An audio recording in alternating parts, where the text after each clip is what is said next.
He used to sit with the same group of retirees every Thursday, swapping tales about local boys playing ball or how the high school principal was fumbling his job again.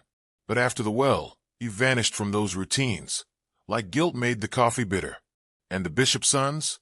They shut their gates, closed the house down like a ship taking on water. No more smiling waves from the porch. No more fresh-baked pies at bake sales. It was like the entire family had folded inward, hiding behind those immaculate hedges and antique window panes, hoping maybe we'd forget. But Marrow Creek doesn't forget. We rot on memory. The kids stopped going to school after that, switched to private tutors. The oldest daughter, Eliza, had been voted most likely to marry a senator the year before, and now she couldn't even step outside without someone whispering about the well. People who once adored her, who bought her Girl Scout cookies and applauded her piano recitals, now turned their backs or stared too long. And she knew. She saw it. You could see it in her eyes. Something had been broken in her. Something that couldn't be fixed with time or therapy or a family meeting. And I think part of her hated us for it. Not for judging, but for once loving her so much it made the fall unbearable. That's the cruel part of being placed on a pedestal. When you fall alone, and no one offers a hand because they're too busy watching. I'd sit in my living room late at night, staring at the Bishopson house across the hill, lit only by soft amber glows from a few windows, and wonder who they were when no one was looking. What did they say to each other? Did they fight? Did they cry? Was there a single moment of truth between them? Or was it all still just performance? Even in their unraveling? The pastor at St. Gregory's tried to hold a special service after it all started, said the town needed to pray together, to find healing through collective grace.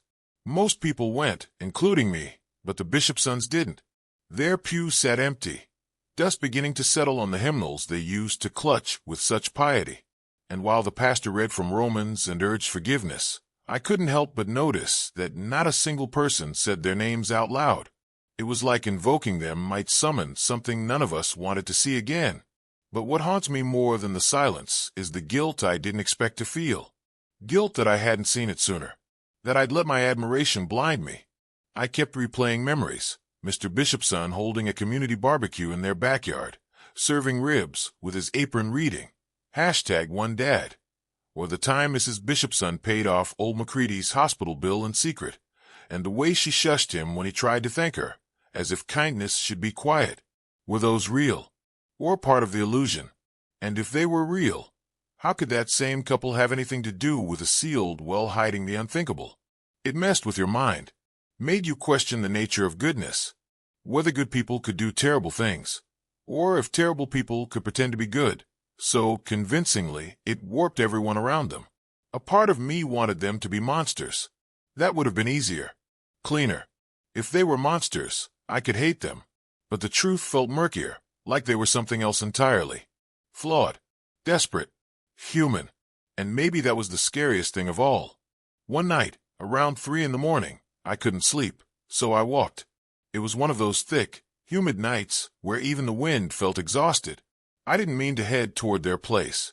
My feet just took me. I stood outside their gate for what felt like hours, just staring, trying to find something in the darkness, some sign, some proof of their humanity or their guilt. And then I heard something. A soft sound, like muffled crying. Not loud, not performative. The kind of crying people do when they know no one's listening. I wanted to turn away, to leave them that moment. But I didn't. I stayed. And I listened, not to pry, but to feel something again, to remind myself that behind all that shame and scandal, a family was bleeding quietly into the night. And maybe, deep down, I was bleeding too. We all were. Because when the Bishopsons fell, they didn't just break, they broke us. Broke our faith in community, in appearances, in the belief that you can truly know someone just because you wave at them every morning. And while the world moved on outside of Marrow Creek, our little town stayed frozen in that fall. Like time had paused around that well, and none of us knew how to move forward. We were all waiting for answers, for confessions, for someone to make sense of it all. But sense never came. Only more silence, more distance, more questions. And behind the Bishopsons' gates, The lights flickered on and off like a heartbeat. Faint, but still alive. The strange thing about grief, the slow, quiet kind that doesn't come from death, but from the realization that something you loved was never what you thought, is that it's contagious. It spread through Marrow Creek like a fog, not thick enough to block out the sun, but enough to make it dull and colder than it used to be. The flowers on Main Street drooped a little lower. The school band played off-key more often, and even the laughter of children at the park seemed rehearsed, like they were trying to remember how joy used to sound. We were all pretending in some small way, clinging to the routines that made life feel normal, even though that normal had cracked like the surface of a frozen lake in spring. People stopped waving as much. Eye contact became rarer. It was like the town had gone blind, or maybe ashamed of seeing too clearly. The Bishopsons still lived up on that hill, the house still immaculate from the outside, white trim glowing like it had been painted with light, but no one went near it anymore. The mailman left their deliveries at the base of the gate. Lawn service came after dark. Even the Girl Scouts skipped their porch, steering clear like it was cursed ground, not because of ghosts or some childish idea of haunting, but because deep down we all felt something unresolved had been left there, something festering. It wasn't just the mystery of the well. It was what that mystery made us feel about ourselves. We had loved the Bishopsons not just because they were kind, but because their kindness reflected who we wanted to be as a community. They were our mirror, and when that mirror cracked, it didn't just reveal them, it revealed us. How easy it had been to ignore the oddities. How willingly we turned our faces from the questions we never asked. I remember talking to Ruth Albright, the librarian, who'd known the Bishopsons longer than most. She told me how, when they first moved into town, there had been a file missing from the town archives. Just a single sheet of paper, a permit request, she thought, for renovations on the Bishopson property. At the time, she'd assumed it was misfiled. Now she wasn't so sure. That's how it started, the slow collecting of forgotten pieces. People began to remember things they'd dismissed years ago. Gerald Kane, who did odd jobs around town, mentioned how Mr. Bishopson had once fired a plumber for getting too close to the east wall of the property. Said it was about structural integrity. But Gerald remembered how his hands shook as he said it. Then there was the matter of the truck that used to arrive every other Thursday night. Always unmarked, always gone by dawn. We'd never asked. It had seemed beneath our curiosity. But now it felt like a thread we should have pulled. And maybe that's what hurt most. Not the betrayal itself, but how complicit we'd all been in letting it fester. Because if the Bishopsons were guilty of secrets, we were guilty of silence, of comfort, of choosing the pleasant lie over the inconvenient truth. That realization burned deeper than anything we could find in a well. And yet, life didn't stop. It can't. Not really. The seasons changed. The high school held its homecoming. Babies were born. People died. But a shadow lingered, and not the kind that fades at dusk. The town council debated whether to ask the Bishopsons to leave, but no one could figure out how to do it without inviting a scandal that might ripple beyond Marrow Creek.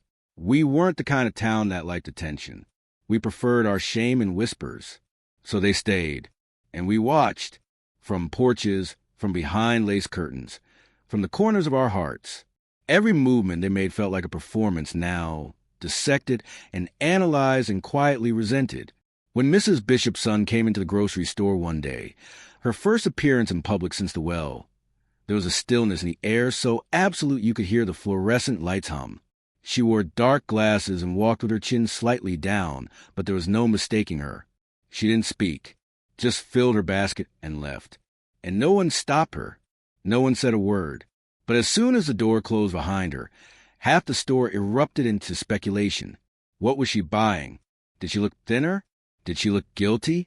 Was she mourning something we hadn't yet uncovered? That's the thing about emotional rot. It doesn't stay buried. It creeps up, grows mold, makes everything taste different. And it was around then that I realized something vital. The well was just a symptom. The real story was what it had done to us. It had turned a town that prided itself on community into one ruled by suspicion. It had taken neighbors and made them voyeurs, watching from a distance, judging with eyes too afraid to meet their own reflections. I couldn't shake the feeling that whatever we thought we discovered in that well, It wasn't finished with us. Like it had opened something deeper than secrets. Something about the way we protect beauty. How we enshrine it so fully we're willing to ignore what it costs. The Bishopsons had once stood for everything we cherished. Now they were a scar we didn't know how to hide. And somewhere behind those windows, behind the heavy curtains and the neatly trimmed hedges, a family was unraveling in slow motion. Not dramatically, not loudly, but piece by piece. And no one, not the sheriff, not the pastor, not even people who loved them most, knew how to stop it. It was late October when the Bishopson children were seen again, not together, but separately, each like fragment of photograph left too long in the sun, the edges curling inward, the colors fading in different ways. Eliza was first, spotted sitting alone on the stone bench behind the public library, a place she hadn't been since before the whisper started. She did look like herself, not just because her once glossy hair was tangled or because her clothes hung too loose on her narrow frame, but because her eyes didn't match the girl we remembered. There was a glassy, vacant shimmer to them, like someone who'd stared too long into something they couldn't understand and now saw everything through that same warped lens. People passed her in silence. Some looked away. Others stared too long, but no one sat beside her. She stayed there for hours, unmoving, as if the town around her no longer existed. When she finally stood up, her legs wobbled, and it was Ruth Albright, our town's quietest presence, who gently reached for her elbow. Eliza didn't pull away, just looked at her and asked, "Do you think things ever heal wrong?" The question haunted Ruth, who later told me it didn't sound like a teenager being philosophical. It sounded like someone who'd broken something inside themselves and realized too late that there were no splints for certain types of damage. A few days later, the boy, Daniel, was seen wandering the edge of the woods behind the old quarry, where kids used to dare each other to jump into the cold, jagged water. He didn't jump.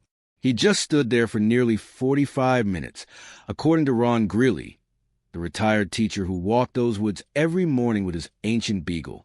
Daniel's shoulders were hunched, hands stuffed deep into his pockets, eyes fixed on the still surface of the water.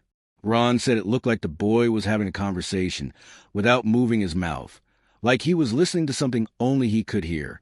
And when Ron tried to speak to him, just a quiet morning, son, Daniel turned so sharply it startled the beagle into barking. "It's never going to be okay again," he said flatly, and then walked off into the trees before Ron could say anything else. The youngest, Nora, had always been the quietest, sweet, polite, with an eerie stillness that never quite matched her age. She was seen at the playground one chilly Saturday, sitting on a swing, not swinging, just staring at the rusted merry-go-round as it spun lazily in the wind. It hadn't spun like that in years, not without a push, but no one dared ask. That image stuck with people. The lonely girl, the ghosted playground, the carousel turning as if pushed by something unseen. By then, the Bishopsons had become more myth than people. Every appearance felt like an omen. Every word they spoke replayed and dissected until meaning itself unraveled. And underneath all of it was a dread that something hadn't yet surfaced, that the well had only given us part of the truth. Sheriff Doran kept tight-lipped, though his face told a different story. He'd aged 10 years in a matter of weeks, lines grooved so deep across his brow it looked like his skin might crack. His wife, normally a cheerful presence in her gardening gloves and sun hat, was seen sobbing in the grocery store aisle beside the baking powder. No one knew why, but everyone understood. Something heavy hung in the air of Marrow Creek, heavier than grief, more sour than suspicion. It was like we were all waiting for something to drop, something inevitable, like the second shoe that never falls, but you flinch at every sound anyway. The town's therapist, Dr. Langston, hosted a community healing circle, a thing none of us really believed in, but attended anyway, because not knowing what else to do had become unbearable. 23 people showed up. No one spoke for the first 20 minutes. When someone finally did, it was Donnie Peters, who ran the hardware store and had once dated Eliza's babysitter. He said, "I can't sleep without dreaming of water." After that, a few others nodded. Someone else murmured, "Me too." And that's when the room turned from awkward to something more tender, more fractured. One by one, people began admitting to strange dreams, of wells that never ended, of hands reaching up from water that didn't ripple, of drowning in silence. None of these things were connected on the surface, and yet somehow we all understood. The well had done something to us, not just as a place, but as a symbol. It had taken root in our subconscious, twisted our thoughts, infected our peace. And still, no one dared demand answers. Not out loud. Because what if the answers were worse than the questions? What if knowing didn't set us free, but anchored us deeper? One fog-heavy evening, I drove out toward the Bishopson estate, this time not just to look, but to try and speak to anyone. The gates were open, for the first time since it happened. Not wide, but cracked, like an invitation you don't know whether to accept. I stepped through, my boots crunching the gravel in slow, unsure steps. The house loomed ahead, its windows dark except for a single flicker in the upstairs west wing. I raised a hand, maybe to knock, maybe to wave. I'm still not sure. Before I could make a sound, the front door opened just enough to reveal Eliza. Her face was pale, her eyes rimmed with red, and she looked at me like she knew why I was there, knew before I did. "Don't ask," she said quietly, "because if you do, I'll have to tell you." Her voice trembled on the last word, not from fear, but from something worse, resignation. She wasn't warning me for her sake. She was warning me for mine. And that's when I understood something I hadn't before. The Bishopsons weren't hiding something monstrous out of guilt. They were carrying something too terrible to speak. Something that, if spoken, would change us all. So I stepped back. I nodded. And I left. Because some truths don't want to be found. Some wells aren't meant to be drained. And maybe, just maybe, what lies at the bottom isn't secret, but a reflection that it was a letter that changed everything. Not dramatic or cryptic or anonymous like something from a novel, but handwritten in clean cursive on yellowing stationery, folded 4 times and tucked in the hollow spine of a cookbook Mrs. Bishopson had donated to the church years ago. Miss Delaney, the church secretary, found it purely by accident while thumbing through recipes for the autumn potluck, and something about the uneven weight of the book made her curious. She thought it might have been a pressed flower or an old bookmark, but what she found made her drop the entire thing on the kitchen floor. She didn't bring it to the pastor. She brought it to Sheriff Doran, and within 48 hours, the Bishopson property was cordoned off for the second time in 3 months. But this time, there were no rumors. There were facts. The letter was from Lydia Benson, a name that sent a tremor through the older residents like a dormant fault line waking up. Lydia had vanished 22 years ago, a runaway teenager from 3 towns over, chalked up to a broken home and a bus ticket to nowhere. Her face had been on flyers in the early 2000s, staring out from telephone poles and gas station windows. Always the same soft smile, always the same dead-end pleas for help. The search had gone cold quickly, swallowed by bigger stories, more urgent tragedies. No one in Marrow Creek remembered her, not really. No one except Pastor Gilmore, who had once led a regional youth ministry that included retreats and summer camps for at-risk girls, a phrase that now makes our stomachs twist. According to the letter, Lydia hadn't run away at all. She had been offered refuge by the Bishopsons. She wrote that she'd arrived at their home in 2003 after a night of desperation, when she'd fled an abusive foster placement and found herself on the steps of St. Gregory's. The Bishopsons, who had just moved into town and were sponsoring the church's youth program, offered her food, shelter, and what they described as a fresh start.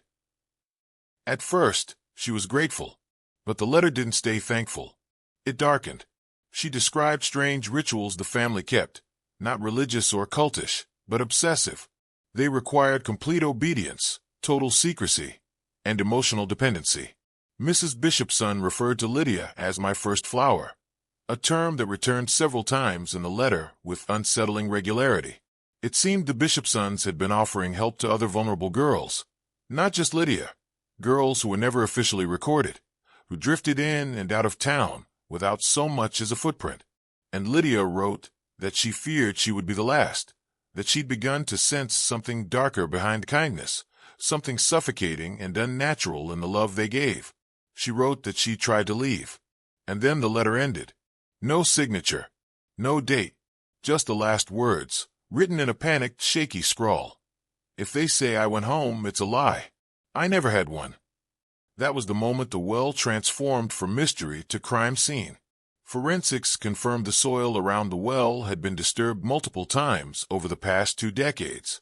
A cadaver dog found something buried deeper than the original discovery, beneath a false layer of rock and rusted piping. What they pulled up wasn't just one set of bones, it was 3. All female. All roughly in the age range Lydia would have been. The Bishopsons were taken into custody without resistance. The footage was grainy, recorded on a neighbor's phone, but what shocked everyone wasn't their arrest. It was how quiet they were. No protests, no shouting, no tears. Just silence. Like people who knew it was finally their turn to fall. During the initial interrogation, Mrs. Bishopson reportedly said only one thing before requesting a lawyer. We were saving them from worse. That single sentence sent a current through the town, like electric grief, because in it was a truth none of us wanted to admit, that they might have believed it, that their brand of twisted mercy wasn't sadism or madness, but a skewed conviction shaped by pain we'd never seen. It turned the entire town on its head. Those who once worshipped the Bishopsons now spit their names like curses. Others, disturbingly, defended them, citing the broken systems that failed children and the possibility that maybe they had meant to help, even if they had failed horrifically. But that didn't bring back the girls. Didn't erase the fact that for 2 decades, we'd held up a family as paragons while they buried children in their backyard. And what broke us, truly broke us, was that the signs had been there. We just hadn't looked, hadn't wanted to. The letter forced us to reckon not just with what the Bishopsons had done, but with what we had ignored in our desperation to believe in perfection. In the weeks that followed, the Bishopson house became a mausoleum. People left flowers at the gate, not for the family, but for the girls. Some left dolls. Others, letters. Messages scrawled in childlike handwriting that read, "You deserved better." I went back once, standing at the edge of the property as the wind pulled at my jacket, and I watched the yellow tape fluttering like tattered wings. And I thought about Eliza, Daniel, and Nora. What had they known? What had they endured? Were they victims too? Or just witnesses so steeped in secrecy they couldn't tell where the lies ended and the truth began? The Bishopson children were placed under protective custody, pending investigation. Their whereabouts are still unknown. Some say they're in therapy.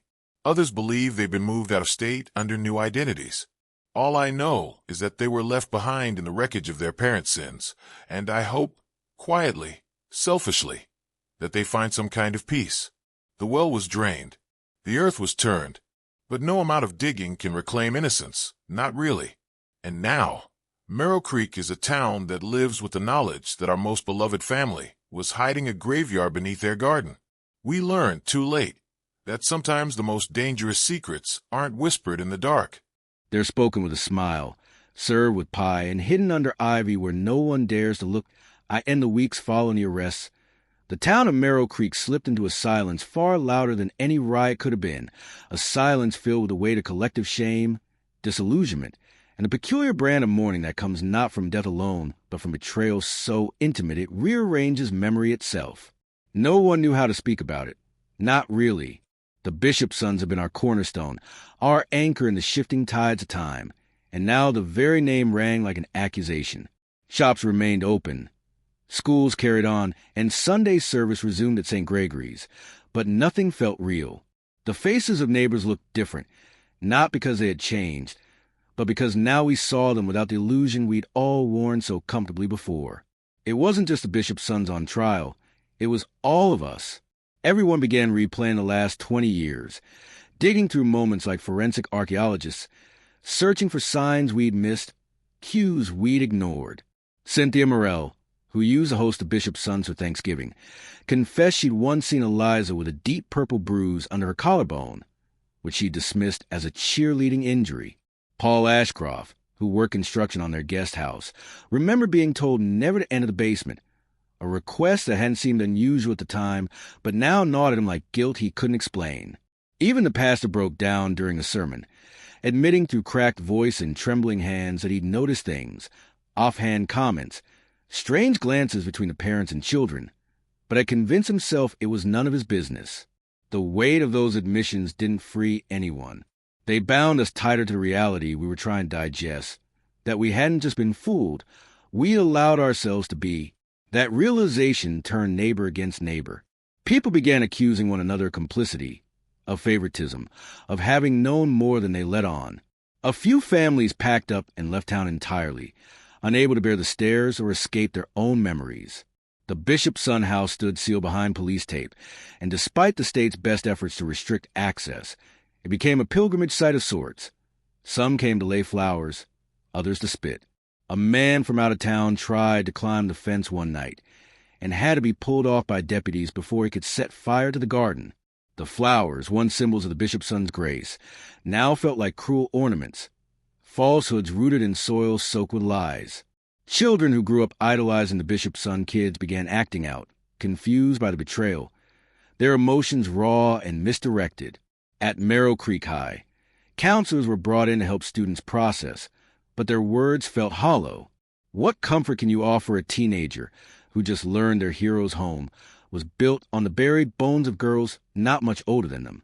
And still, questions hung in the air like fog. How many girls had there been? How many more hadn't written letters? What did the Bishopsons tell themselves at night to sleep? Were they evil, or did they genuinely believe in the twisted mercy they claimed to offer? And the most unsettling question of all, was Marrow Creek somehow the perfect place for this to happen? Quiet, trusting, blind in all the worst ways? Sheriff Doran, once respected, now walked with his head low. Some blamed him outright, said he let the Bishopsons slide too often, looked the other way. He didn't deny it. When asked at a town meeting why he hadn't investigated sooner, all he said was, "Because I liked them, because I wanted to believe." His voice cracked, and he sat down before the room could erupt. That meeting, meant to be a step toward healing, instead turned into a battlefield. People shouted, cried, stormed out. No decisions were made, no progress charted, just pain shared in the ugliest ways. And at the center of it all was a family name etched into stone and stained into memory, impossible to scrub clean. Every day, new details surfaced in the papers, though the local press handled it delicately, out of fear of lawsuits, out of shame. National outlets tried to pick up the story, but most of us refused interviews. We weren't ready to be seen. We were still trying to look at ourselves. The Bishopson children remained hidden from the public eye, but rumors trickled in. Eliza had attempted self-harm. Daniel was in trauma therapy.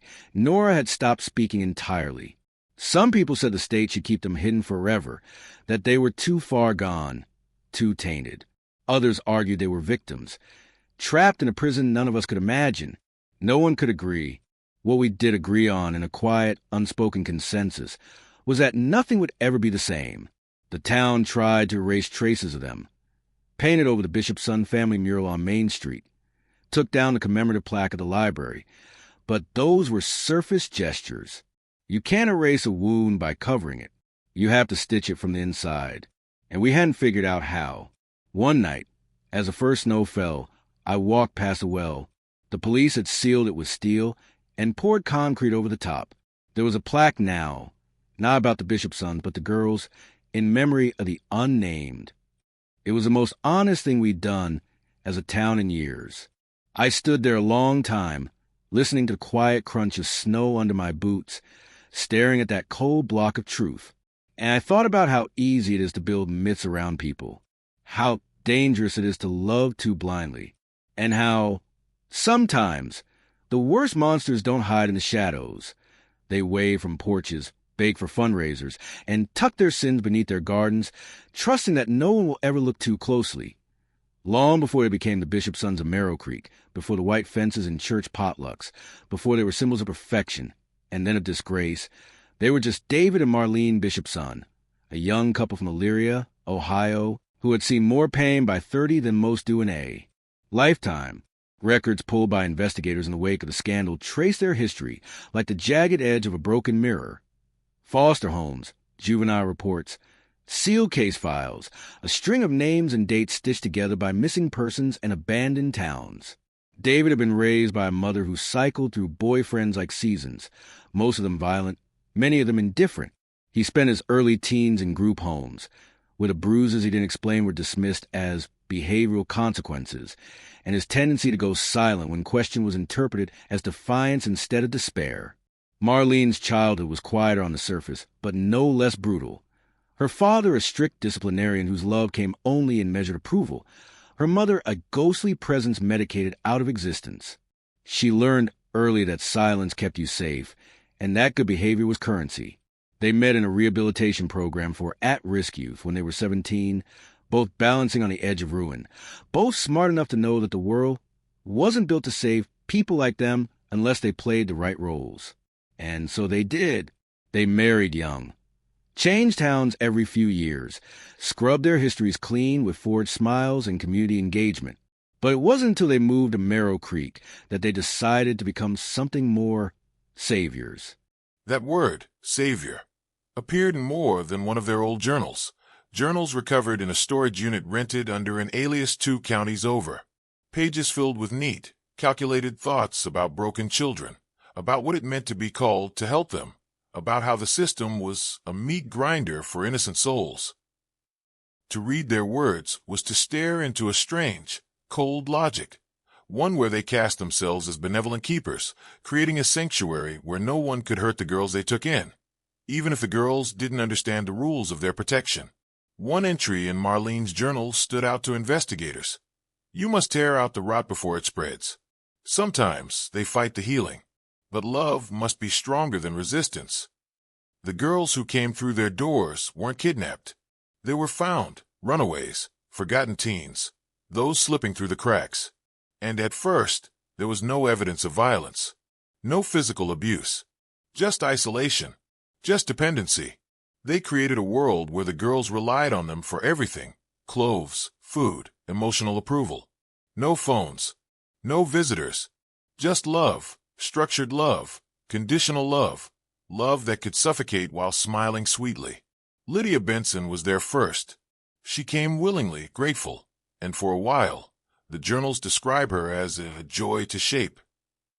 But as she grew older, as she began to remember her own will, things shifted. She challenged their authority, questioned their rules, asked to leave. That's when the tone of the journals darkened. She is diseased, David wrote in one entry. Her mind has been poisoned by the world. She will spread that poison to the others if we let her. What happened next was never explicitly written, but the entries stopped for 3 months. When they resumed, Lydia's name was never mentioned again. Instead, there was talk of discipline, of renewing the structure, of resetting the harmony. Other girls followed. Each one arrived quietly, lived silently, and eventually disappeared from the pages. The Bishopsons didn't see themselves as killers. That was the most disturbing part. They saw themselves as guardians of a sacred order, protectors of innocence who had been failed by the world and who now stood as a final line of care. And as twisted as it was, that belief made them more dangerous than monsters. Monsters you can fight, but people who believe they're saving lives will burn the world down with tears in their eyes, convinced it's mercy. When the details became public, filtered through court proceedings, media leaks, and whispered gossip, Marrow Creek didn't just weep. It fractured. People began to see the Bishopsons not as villains, but as reflections of a system that breaks people and then punishes them for being broken. Debates erupted. Could trauma excuse horror? Was there ever a point at which pity became complicity? The town had to face the truth that our most beloved family had been shaped by pain, and then, unable to heal it, passed that pain on, wrapped in kindness so insidious we called it grace. And what of the children, Eliza, Daniel, and Nora, born into this world of suffocating moral logic, groomed not with threats, but with a warped sense of purpose?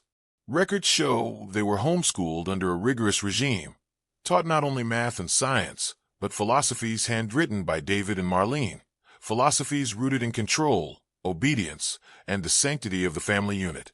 Their entire worldview had been manufactured like a snow globe, beautiful, contained, utterly false. When investigators interviewed the children, privately, under supervision, what emerged was not horror, but confusion. They didn't understand why the world was calling their parents monsters. They spoke of the girls who came to stay as strays, as people who needed discipline, and who had chosen to leave when they couldn't follow the rules. It wasn't until the letter surfaced, until Lydia's words were read to them out loud, that something cracked. Eliza was the first to break, then Daniel.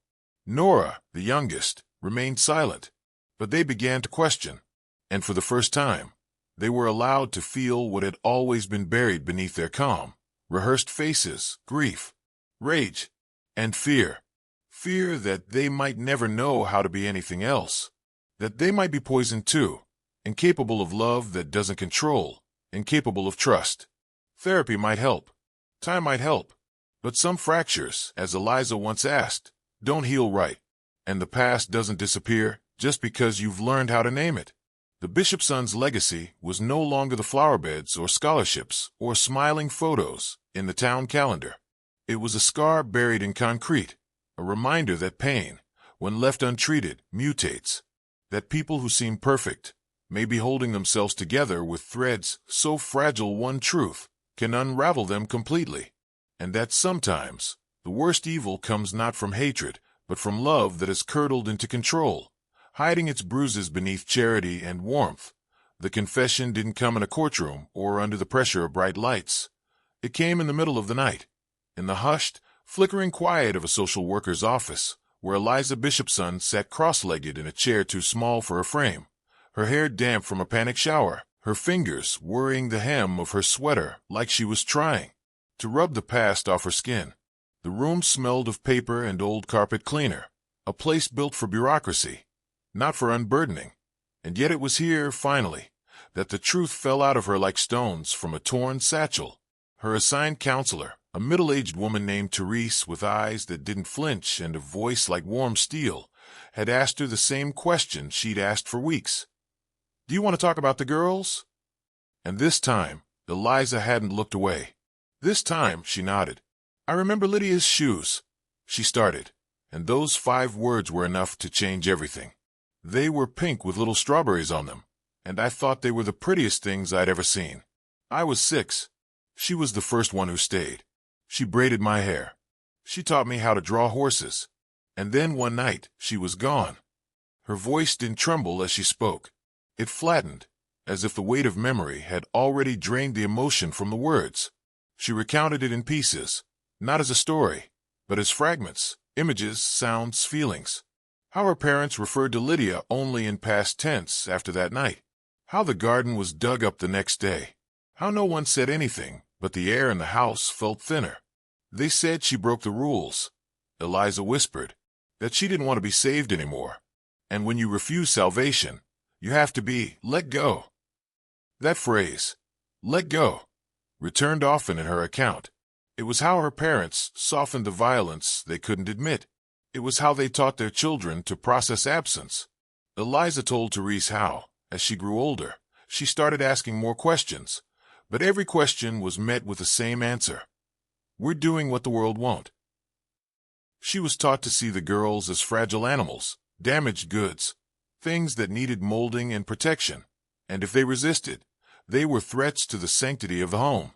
Eliza confessed she had believed it for years, had even helped enforce rules, had kept secrets, had told Daniel not to cry when one of the girls left in the middle of the night, and their parents refused to explain. "I thought we were heroes," she said. "I thought we were saving them from something worse." And then came the moment when that belief shattered. She was 15, and her parents brought home a girl named June, small, quiet, maybe 12. June was different. She didn't flinch. She didn't break down. She asked questions. She smiled in a way that felt defiant.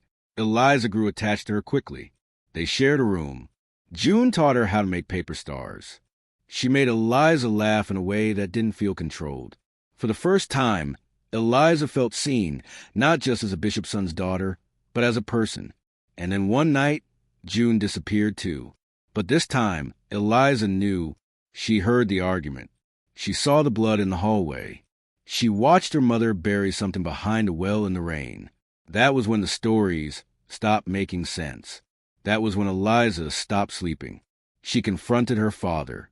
He slapped her for the first time. After that, she stopped asking. But the damage was done. The seed of doubt had taken root. And over the next year, it grew into something too large to hide. She began documenting everything in a notebook she hid beneath a loose floorboard. She kept a list of names: Lydia, Marie, June, others she only knew by their faces. She didn't know what to do with it. She was terrified, ashamed, and worst of all, complicit, because she had known. Maybe not fully, not at first, but enough, and she had done nothing. And when the letters surfaced, when the police came, when her parents were taken away without protest, a part of her felt relief, not because it was over, but because someone else had finally said out loud, because the truth had been dragged into the open, blinking and raw and ugly, and now there was no going back. Eliza handed Therese the notebook that night. It was warped with water damage, pages smudged, ink faded, but still legible. It corroborated timelines, added names, filled in gaps. It was a final nail in the Bishopsons myth. And it came not from a detective, not from an outsider, but from inside the house itself. When the contents of the notebook were shared with the authorities, the story shifted again. The Bishopsons were no longer just monsters. They were architects of a private doctrine, believers in philosophy so perverse it hid behind kindness and charity. And Eliza became the mirror we all had to look into. Not guilty, not innocent, just human, just broken in a different way. Her confession was leaked to the press within days, and the reaction was violent in its division. Some called her a hero, others called her a coward. Some accused her of waiting too long, of saving herself at the cost of the girls. But those of us who listened, really listened, understood something else. That confession wasn't about exoneration. It wasn't a plea for forgiveness. It was an autopsy of a life, of a family, of a town that had watched it all and never thought to ask why the light coming from the Bishopson house always felt too bright, too clean, too perfect. In that confession, in those shaking words spoken into a quiet room, was everything we needed to understand, not just what happened, but how. And maybe, if we were brave enough, how to keep it from happening again. The trial of David and Marlene Bishopson began on a bitter February morning, the kind of morning where frost etched the windows like cracks in porcelain, and the air bit down on your skin like it resented your warmth. And from the very first day, it was clear that no verdict would ever truly satisfy anyone in Marrow Creek. The courtroom was packed, not with cameras or reporters, since the judge had barred media access to preserve what little dignity remained, but with neighbors, former friends, teachers, and church members all sitting stiff-backed and silent like mourners at a funeral that refused to end. David and Marlene entered in matching beige prison garb, their posture still regal, still composed, as if their decades' performance hadn't yet unraveled in their own minds. Their faces didn't register shame, not exactly. More a kind of weary certainty, the look of people who believe they have been misunderstood in ways too deep to correct. The prosecution leaned heavily on Eliza's journal, Lydia's letter, and forensic evidence. Multiple remains exhumed from the Bishopson property. Soil analysis confirming decades of tampering, patterns of isolation and manipulation in every witness testimony from surviving girls who'd managed to leave early enough to escape burial. The defense tried to paint the Bishopsons as tragic figures, product of abuse themselves, deeply misguided but not malicious. They clung to the idea that no girl had been kidnapped, that all had come willingly, that the Bishopsons had offered structure in a world of chaos. But that word, structure, landed in the courtroom like a curse, like a blade turned inward, because it was that very structure that had dehumanized the girls, had turned their needs into obligations, their pain into disobedience. And the town was divided, not in what they believed. The evidence was too solid for denial, but in what they felt. Some wanted the death penalty, though the state had long abolished it. Others wanted life imprisonment, not for vengeance, but to ensure the Bishopsons could never again spin their poisoned kindness into something palatable. But then came the harder question, the question no one wanted to answer. What about the children? Not the ones buried, but the ones left behind. Eliza, Daniel, and Nora. Where did their guilt begin and end? Could you grow up in a house like that and still be innocent? Could you unlearn everything if your every waking moment had been curated by people who saw control as compassion? These questions didn't just haunt the court. They tore into the heart of Marrow Creek. Town meetings turned vicious. Church sermons stumbled through theology. trying to reconcile the call for grace with the demand for justice. Families who had once broken bread with the Bishopsons stopped speaking to each other. And amid it all, the Bishopson children remained silent, hidden away in protective custody, their locations undisclosed, their futures uncertain, until the day Eliza returned, not to the town but to the stand. She appeared unexpectedly, requested by the prosecution as a rebuttal witness. And when she took the oath, the room held its breath. She didn't cry. She didn't plead. She simply told the truth, again, how the doctrine had been taught to her like scripture, how she had helped enforce it, how she had looked away from pain because she had been taught to see it as part of the process. And then she looked at her parents, eyes hollow but steady, and said the words that would define the rest of her life. You told me we were saving them, but we were burying them, and I will never forgive you. That moment didn't bring closure. It didn't offer catharsis, but it shifted something. The Bishopsons finally broke. David's shoulders slumped. Marlene's face crumpled into something less composed, more human, and for the first time, it seemed like they understood the weight of what they had done. They didn't weep. They didn't apologize. But their silence finally sounded like guilt. The verdict came swiftly, guilty on all counts. Life sentences without parole. And still, the town was not healed.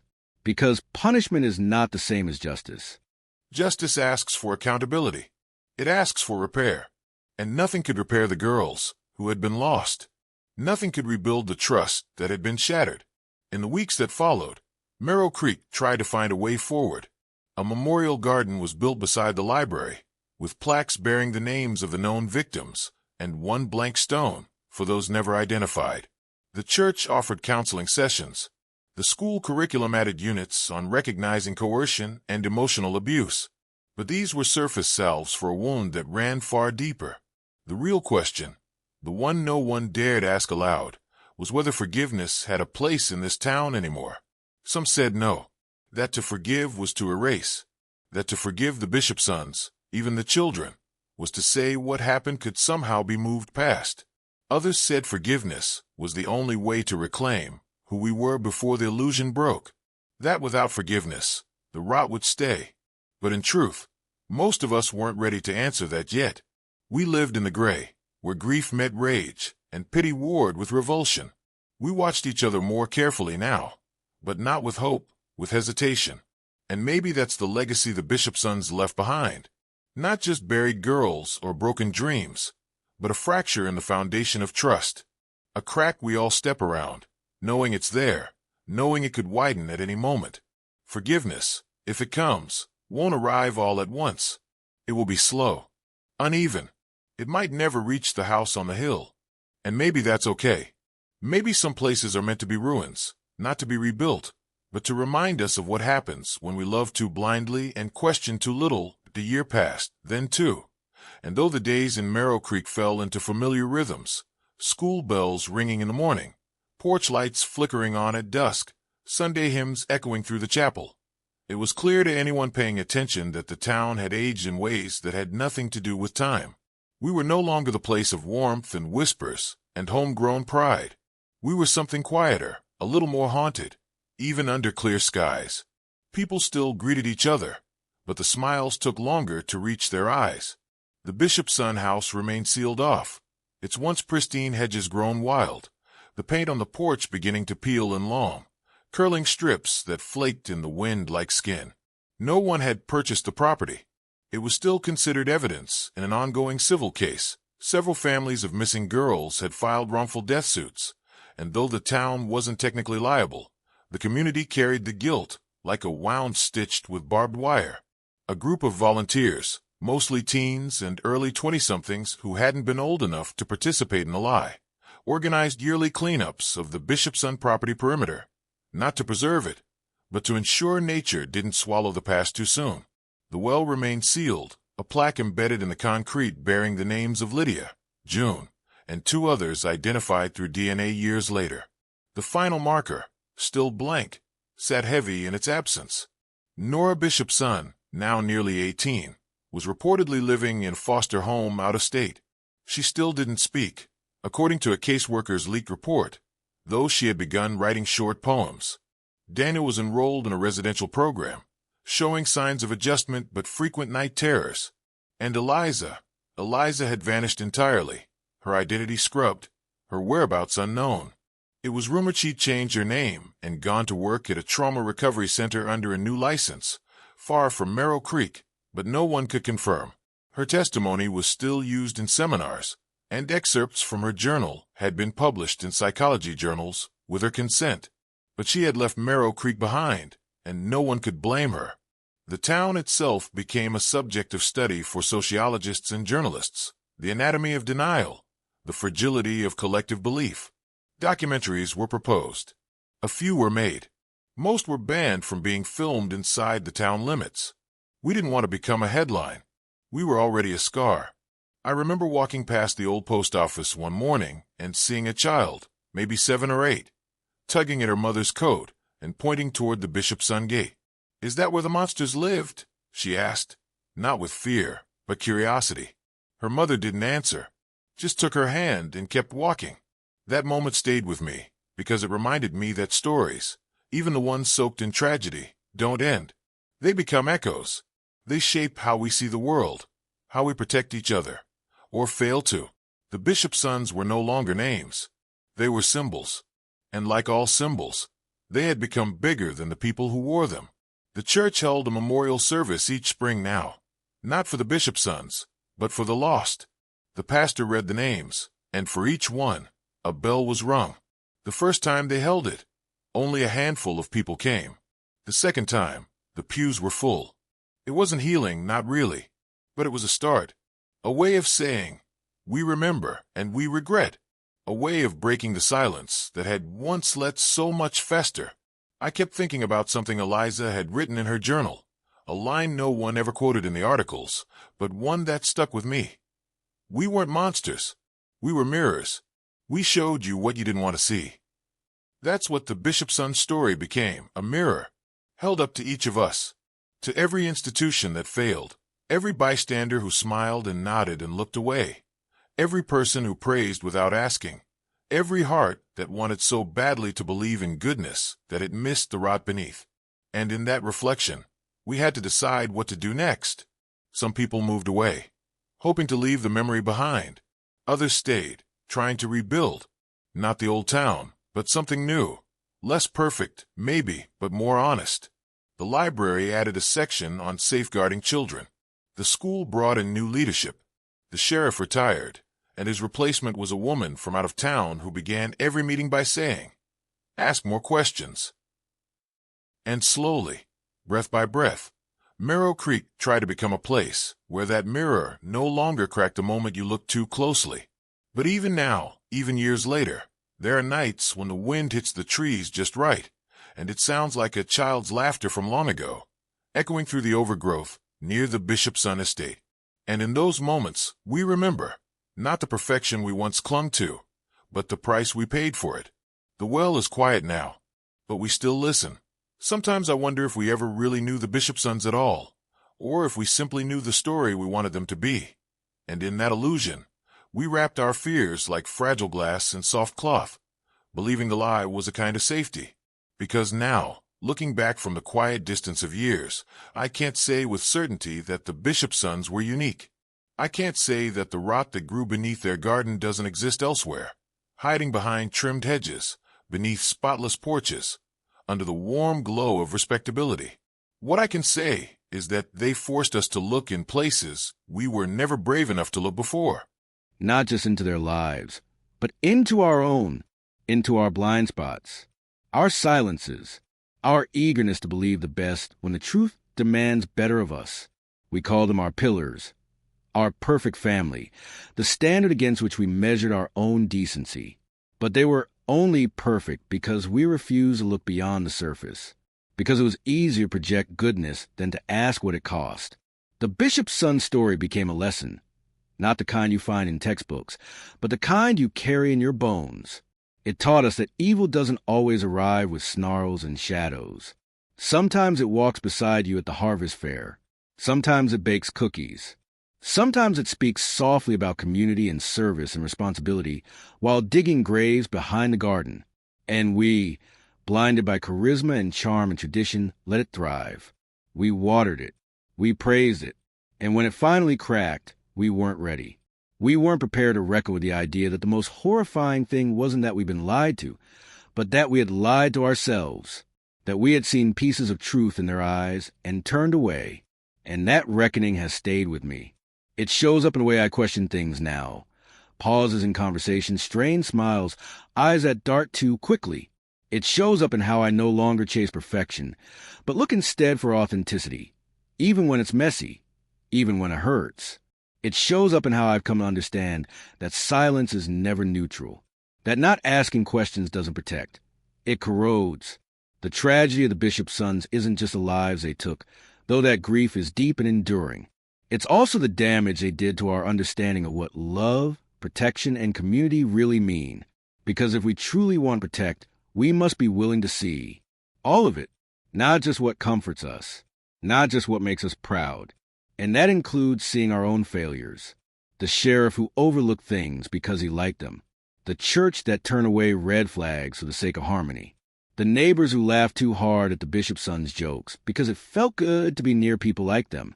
And me, the narrator of this tale, who once stood at the edge of their property, watching the house glow against the dark like a lighthouse, believing it guided us home when it was hiding something much deeper. I am not outside the story. None of us are. That's what makes it linger. That's what makes it hurt. And yet, I don't believe this story ends in despair. I believe, maybe foolishly, that exposure matters, that telling the truth, even when it's years too late, can still change things. Maybe not enough, maybe not completely, but enough to shift something, enough to plant seeds of doubt in places where blind trust used to grow, enough to teach the next generation that respect must be earned through transparency, not illusion. That kindness without accountability is just manipulation dressed in a smile. In the years since, I've seen our town try to become something else. Not the town we once were, clean, cheerful, oblivious, but something more honest. We've stumbled through the process, made mistakes, fought with each other, retreated and returned. But we're learning, slowly. And if there is any redemption to be found in this story, it lies not in punishment or closure, but in that learning, in the quiet choices made behind closed doors, in the willingness to speak up when something feels wrong, in the uncomfortable questions we now ask our leaders, our neighbors, ourselves. I think about the girls often, not just the ones we know by name, but the unnamed, the unseen, the unheard. I think about what they could have been, artists, nurses, mothers, teachers, wild-hearted travelers with loud laughs and louder dreams. I think about how easily they were erased, and how determined we must be to never let that happen again. The well is silent now, and perhaps it always will be. But we are not. We can no longer afford to be. There's something about the silence and abandoned place that feels different from ordinary quiet, as though the walls themselves remember the sounds once made within them, and the air holds its breath out of respect or fear for what it once contained. That's how it feels when you stand beside the Bishopson estate now. The house still and sun-bleached under the weight of neglect. The garden overgrown with weeds that twist around the bones of roses once clipped perfection, and the well, that cold, sealed mouth in the earth, sits beneath it all like an old wound with no scab. They say the dead don't speak, but I think that's a lie we tell ourselves to sleep better. The truth is they echo, not in words or wails, but in the way a town stares too long at a front porch, in the way children ask strange questions their parents can't answer, in the way we all hold ourselves a little tighter when the wind comes from the east.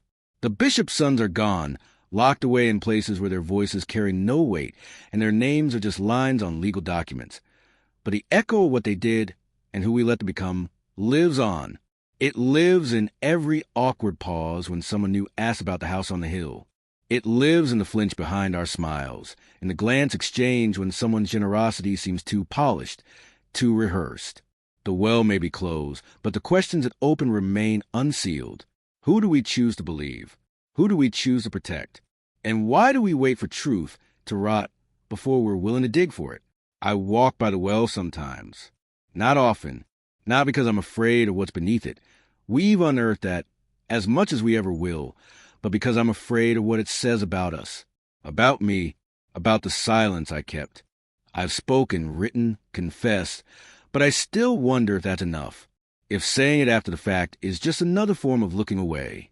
And still I return, because I think we have to. We have to keep returning, not to punish ourselves, but to remember, to sit with the discomfort, to keep asking, what didn't I see? What am I still not seeing? The well doesn't answer. It never did.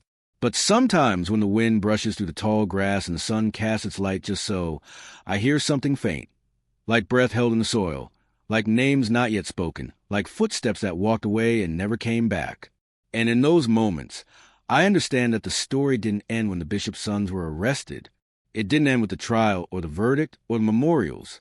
It continues every time someone tells a truth no one wants to hear. It continues in the courage of children who refuse to be shaped by secrets. It continues in the choices we make when we think no one's watching. The Bishopsons fooled us because we wanted them to, because we needed them to be better than us. But what if we stopped needing that? What if we stopped building shrines of perfection and started building sanctuaries for honesty, even when it's messy, even when it hurts? Maybe that's the real lesson of the well. Not that horror lives in shadows, but that it survives in light when we refuse to look directly at it. And maybe, just maybe, if we keep looking, if we keep naming what we see, the echoes will fade, not because we forget, but because we finally learn how to listen. And when the echoes finally quiet, what's left won't be silence. It will be something more, something earned, something whole. They were the heart of Marrow Creek, the Bishopsons, polished, generous, adored by all, the kind of family you trust with your children, your secrets, your soul. But no one asked why their garden always bloomed or why their windows never showed more than shadows after dark. No one questioned the well behind their estate, covered in ivy and silence, until someone looked, and what they found didn't just ruin a family. It shattered a town's sense of itself. This isn't a ghost story. It's worse. It's real. And once you hear it, you'll never wave at your neighbors the same way again. Everyone in Marrow Creek had a Bishopson story, and each one sounded like it had been pulled from the glossy pages of a magazine that promised how beautiful life could be if you just believed hard enough in goodness. And yet, none of us knew anything real about them. I remember the way Mrs. Bishopson waved from her white veranda like she was royalty, not in a pretentious way, but as if she was honoring you with her gaze, as if noticing your presence made you more alive. Mr. Bishopson, tall and composed, always had a hand on his son's shoulder, a smile on his lips, and a presence that made people instinctively fall silent when he spoke. People loved that about him. The children, 2 girls and a boy, walked like they'd been trained in grace.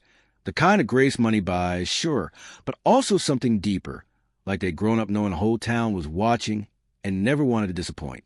They baked for our fundraisers, hosted the 4th of July fireworks, even opened their home to strangers in need when the creek flooded in '08. You couldn't say a single thing against the Bishopsons without someone shutting you down fast. They were more than a family. They were our ideal.